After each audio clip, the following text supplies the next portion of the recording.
احمدہ و نصلی علی رسولہ الکریم اما بعد۔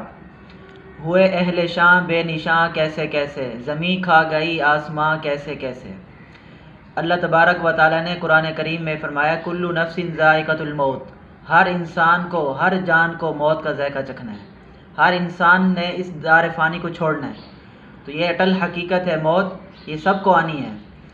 اللہ تبارک و تعالیٰ کا انکار کرنے والے بھی لوگ دنیا میں موجود ہیں، لیکن موت ایسی اٹل حقیقت ہے کہ اس کا انکار کوئی نہیں کر سکتا، چاہے وہ دہریہ ہو، چاہے وہ غیر مسلم ہو، چاہے وہ مسلم ہو، کوئی بھی ہو، موت کا کسی نے انکار نہیں کیا۔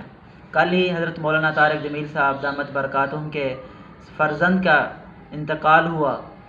اس غم کے موقع پر اور اس وفات کے موقع پر لوگوں نے سوشل میڈیا پر ان کے بارے میں نیگیٹو پروپیگنڈا کیا ہے کہ یہ اتنے بڑے عالم دین ہیں، ان کے بیٹے نے خودکشی کر لی۔ پہلی بات تو یہ کہ آپ اس کو خودکشی ثابت کریں۔ ہمارے استاد حضرت مفتی تقی عثمانی صاحب دامت برکاتہم فرماتے ہیں کہ کوئی بات زبان سے اس وقت تک نہ نکالو جب تک آپ کو یہ یقین نہ ہو کہ میں اس کو عدالت میں ثابت کر سکوں گا۔ مثلا آپ بلایا جائے عدالت میں، یہ ثابت کریں کہ اس نے خودکشی کی ہے یا نہیں کی، تو آپ ثابت کر پائیں گے؟ تو لوگ ایسے سنی سنائی باتوں کو آگے پھیلا دیتے ہیں، جیسا کہ حدیث میں آتا ہے کفا بالمرء کذبا ان یحدث بکل ما سمع، کہ انسان کے جھوٹا ہونے کے لیے اتنی بات ہی کافی ہے کہ وہ ہر سنی سنائی بات کو آگے پھیلا دے، ہر سنی سنائی بات لوگوں کو بتانا شروع کر دے۔ یہ انسان کے جھوٹا ہونے کی دلیل ہے۔ باقی ان کے بھائی نے خود ہی بیان دیا ہے کہ بچپن سے ہی ان کو نفسیاتی اور ڈپریشن کا مسئلہ تھا، اور 5-6 مہینے پہلے یہ مسئلہ بہت زیادہ بڑھ گیا تھا، جس کی وجہ سے، بہت زیادہ تکلیف کی وجہ سے انہوں نے یہ اپنے آپ کو گولی مار دی۔ تو انسان جب دماغی اور نفسیاتی ایک لیول تک پہنچتا ہے، اس کو ہوش حواس بھی نہیں رہتا، وہ بالکل معذور سا ہو جاتا ہے، تو اس وقت اللہ تعالیٰ بھی اس کو معاف کر دیتے ہیں۔ لا یکلف اللہ نفسا الا وسعہا۔ جب انسان اپنی ذہنی طاقت میں نہیں رہتا، اپنی ذہنی ہوش و حواس میں نہیں رہتا، تو اللہ تبارک و تعالیٰ بھی اسے احکام کا مکلف نہیں بناتے۔ جیسے طلاق کا کتنا حساس مسئلہ ہے کہ آدمی غصے میں بھی طلاق دے تو طلاق ہو جاتی ہے، انسان جتنی بھی ڈپریشن میں ہو طلاق ہو جاتی ہے، لیکن جب انسان کا دماغ بھی کام کرنا چھوڑ دے، انسان بالکل معذور ہو جائے، تو اس وقت اگر وہ طلاق دیتا ہے تو اس کی طلاق نہیں ہوتی۔ جب انسان اپنے ہوش حواس میں نہ ہو، اس کا دماغ کام نہ کر رہا ہو اور زبان سے کوئی کفریہ کلمات نکال دے، تو اللہ تعالیٰ اس کو کافر نہیں سمجھتے، اس کو کافر قرار نہیں دیتی شریعت۔ تو یہ بھی اتنے ذہنی مریض تھے اور ذہنی مسئلہ تھا ان کو، جو ان کے ہوش حواس میں نہیں تھا، تو انہوں نے خود کو گولی مار دی ہے، تو لوگ اس کو خودکشی کا لباس پہنا رہے ہیں۔ تو یہ خودکشی نہیں ہے، ان کے ساتھ خودکشی والا معاملہ بھی نہیں ہوگا۔ ہم لوگوں کو سوشل میڈیا پہ یہ مزہ آتا ہے کہ لوگوں پر جو ہے نا بے جا تنقید کریں، لوگوں پر جملے کسیں۔ آپ پر بھی یہ وقت آ سکتا ہے، آپ اپنی فکر کریں کہ ہو سکتا ہے کہ اللہ تعالیٰ پتہ نہیں آپ پر کون سی آزمائش ڈالتے ہیں، آپ سے ہو سکتا ہے آپ پر اس سے بھی بڑی سخت آزمائش آ جائے۔ اللہ تعالیٰ سے پناہ مانگیں۔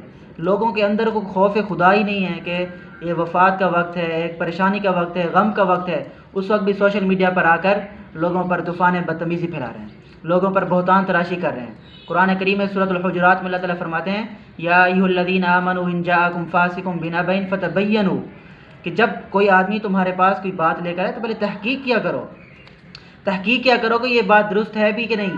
ایسی اس کو پھیلانے کی کوشش نہ کریں تاکہ بعد میں آپ کو پریشانی نہ ہو، آپ کو شرمندگی کا سامنا نہ ہو۔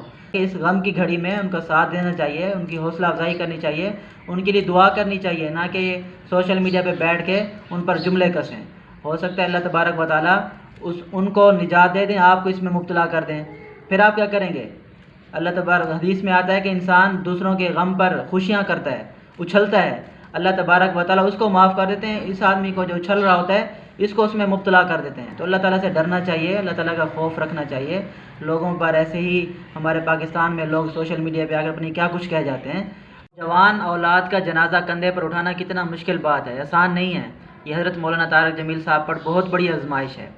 اولاد کے لیے انسان سب کچھ کرتا ہے، نہ دھوپ دیکھتا ہے، نہ گرمی دیکھتا ہے، نہ سردی دیکھتا ہے۔ اولاد کو پالنے کے لیے، اولاد کی تعلیم کے لیے، اولاد کے علاج معالجے کے لیے انسان ہر حد تک جاتا ہے۔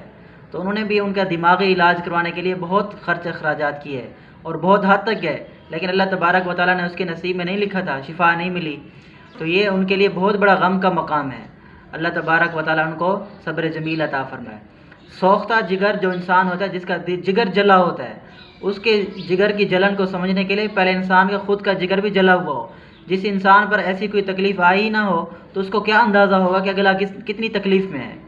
تو جو آدمی یہ کمنٹس کر رہے ہیں ان کو تو اس تکلیف کا اندازہ ہی نہیں ہے کہ ان کا دل کتنا جلا ہوا ہے، ان پر کتنا غم کا آسمان ٹوٹا ہوا ہے۔ تو اللہ تبارک و تعالیٰ سے دعا کرنی چاہیے کہ اللہ تعالیٰ ان کے بیٹے کو جنت الفردوس میں اعلیٰ مقام عطا فرمائے، ان کی بخشش فرمائے، اور حضرت مولانا طارق جمیل صاحب کو اور ان کے اہل خانہ کو صبر جمیل عطا فرمائے۔ میں حضرت مولانا طارق جمیل صاحب سے تعزیت کا اظہار کرتا ہوں اور ناظرین سے درخواست کرتا ہوں کہ اس غم کے موقع پر ان نیگیٹو جو کمنٹس ہو رہے ہیں سوشل میڈیا پر، ان کی حوصلہ شکنی کریں، حضرت مولانا طارق جمیل صاحب کے لیے صبر جمیل کی دعا فرمائیں۔